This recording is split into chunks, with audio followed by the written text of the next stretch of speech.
Hey guys, I'm back with another RDX video. Kind of already started this thing and then I realized I should probably make a YouTube video. This is for a spare tire kit that I'm putting in.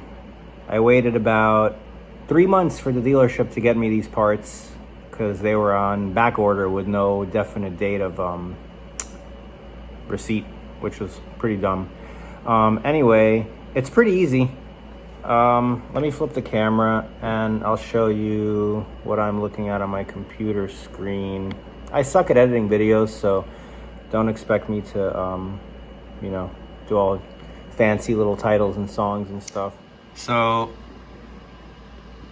I pulled this up online. I just typed in the part number in Google and PDF, and you'll find it on bernardiparts.com. So there's your part number for both base model and A-Spec. My car is actually a 22. When you order this kit, it won't show up for a 22 model because I guess they haven't updated their system yet. But it's the same car. We all know it's the same car. It fits, it works. Pretty easy install. What else? So yeah. Oh, I had my 2019 A-Spec that I traded in for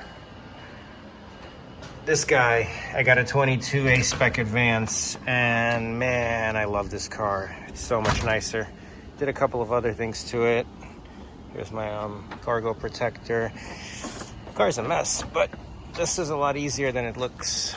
So what I'm doing right now, you basically have to remove the whole plastic shell, which is a lot easier than you would think it is. Just to take that thing out and replace it with pretty much another foam piece that holds the jack and the tools. And the way to do that is first you take these guys out. There's 4 of them, and what you do is you lift this little plastic tab and there's a screw under it. So you remove those guys. Once you remove those guys, you just pop these out. These are the 2 side pieces that go right here and right here. They get held on by 2 clips. You literally just take them and pop them off nice and easy.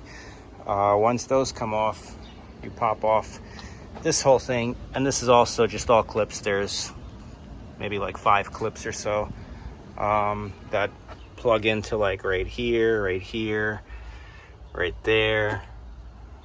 Oh no, right there. I don't know. I literally just grabbed it and kind of wiggled it here and here and here and here, and wiggle it all around. It pops right out.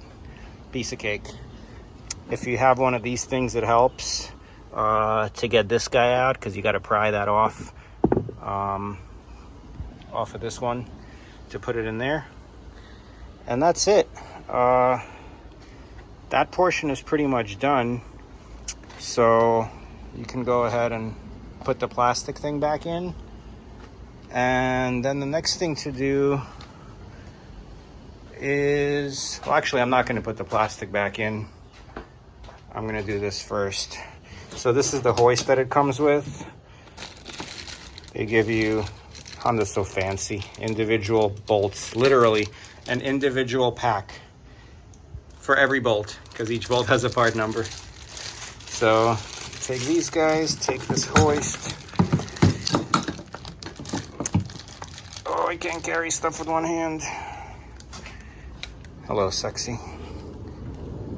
Talking to my car, not my reflection. That thing's up on jack stands because I got a little oil leak, so I will be replacing my oil pan. Anyway, I get off topic so easily. So let me put this guy down. This is pretty straightforward. Didn't even read the instructions that I downloaded. I just kind of skimmed through them. But basically 1, 2, 3, 4, 5 holes, and you bolt it right there. That is it. Let me get to work.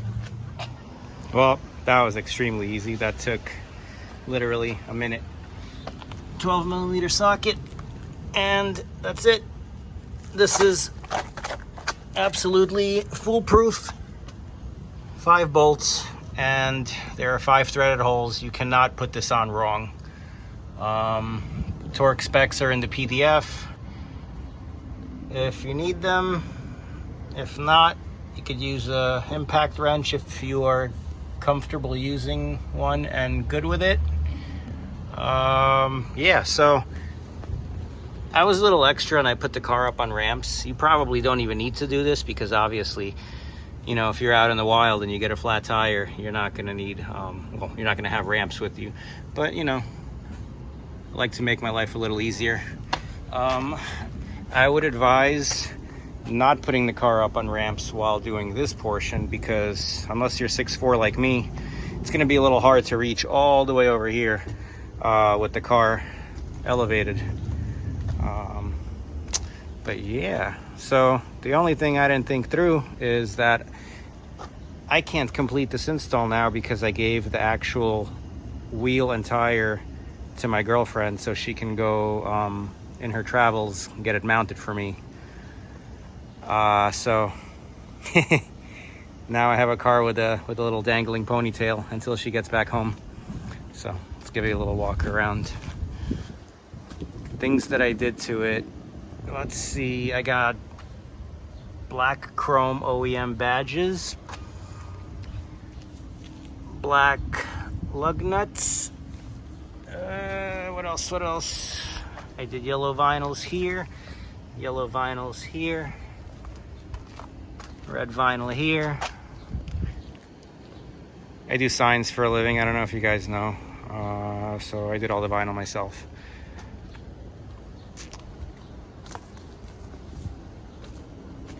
Oh yeah, I did the side steps too. I made little inserts to make these not so chromy. I used basically like a headlight tint on this. So this is a tinted vinyl that I put on here. The top is still chrome. Can't really see it when you back up. When these are chrome, they stand out like a sore thumb along with the lug nuts and everything. So I pretty much undid everything that was chrome on here. And I kind of like the black chrome because these well visors that I'm sure a lot of people have, these are also black chrome. Do I want to close the trunk? Yeah, sure, why not? Close that real quick. Black taillights, OEM black chrome emblem. These were a set, and this is also black chrome.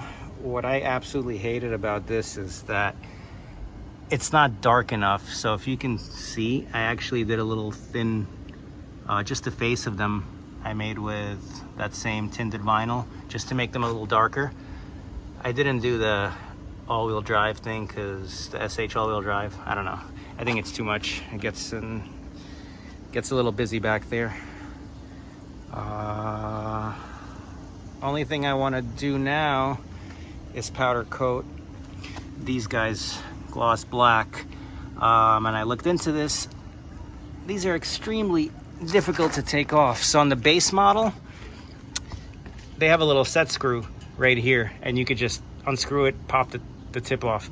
On the A-Spec, you can't get these guys off because they're welded on. So the only way to powder coat this is to either chop it somewhere, which I'm definitely not doing, or drop the whole exhaust from the header, because Honda or Acura, whatever, these guys made a massive one-piece exhaust. There are no brakes in this exhaust.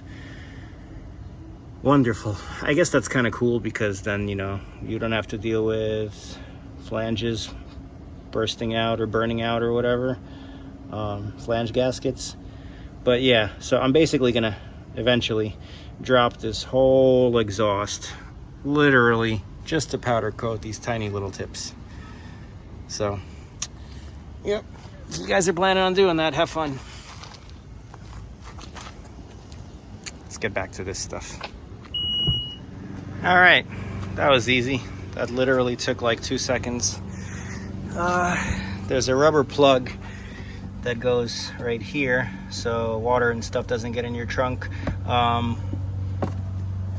So when you need to raise and lower the spare tire, this little guy has a box end.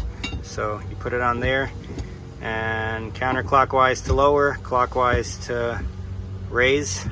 So technically I don't need to wait for my girlfriend. I can just raise this guy off the ground.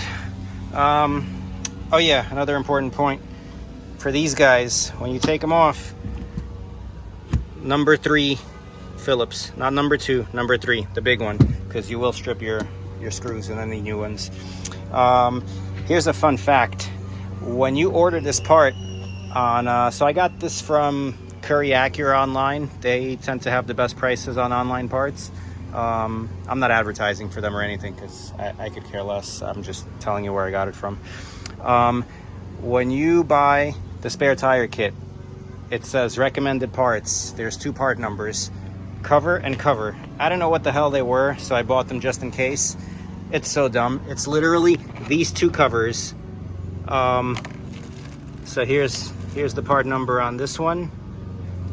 It has a picture of a little spare tire on it. That's the only freaking difference. And then this cover has instead of a wheel inflator, it has a picture of a spare tire and tools or whatever the hell. I'm about to open it up. Total waste of money. So you don't need them. It's just for aesthetics. This one was like $3 or something, and this one was like 14 or 15. I don't know. Buy it if you really care. I mean, I don't regret it, because I'm a nerd and I like shit like this.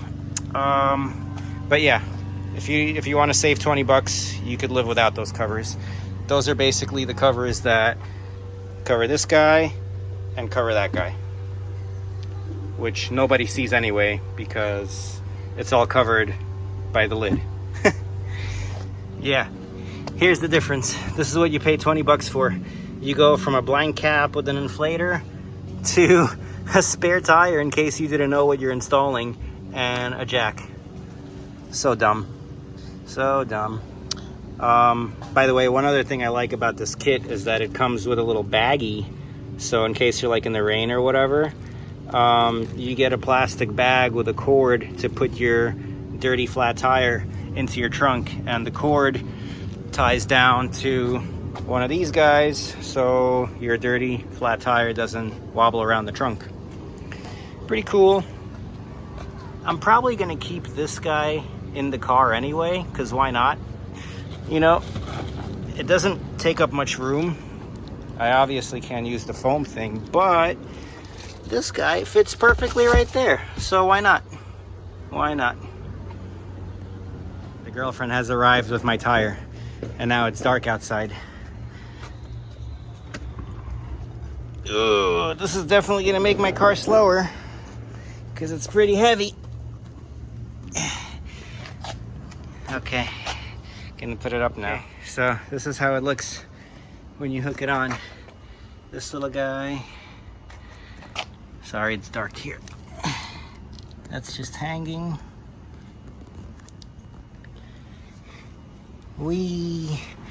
So I attached it to the little thingamajig. According to instructions, it should hang fairly level and not slanted when it's suspended. So you feed this guy sideways through the hole and make sure it's pretty flat against the inside. Like that. And then from here, you just turn this clockwise until it gets sucked all the way up to the top of the car. Well, top of the bottom of the car, I should say.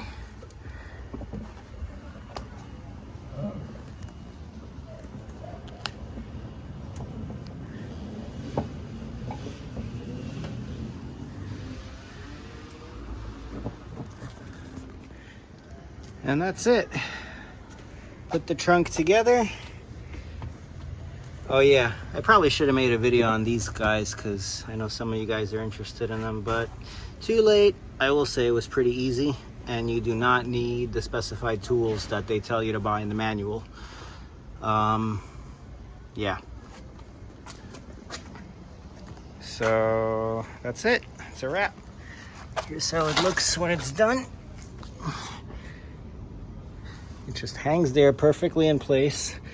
I wonder what kind of damage the heat from the exhaust do to the rubber because it's so close to it, but you know. Final words,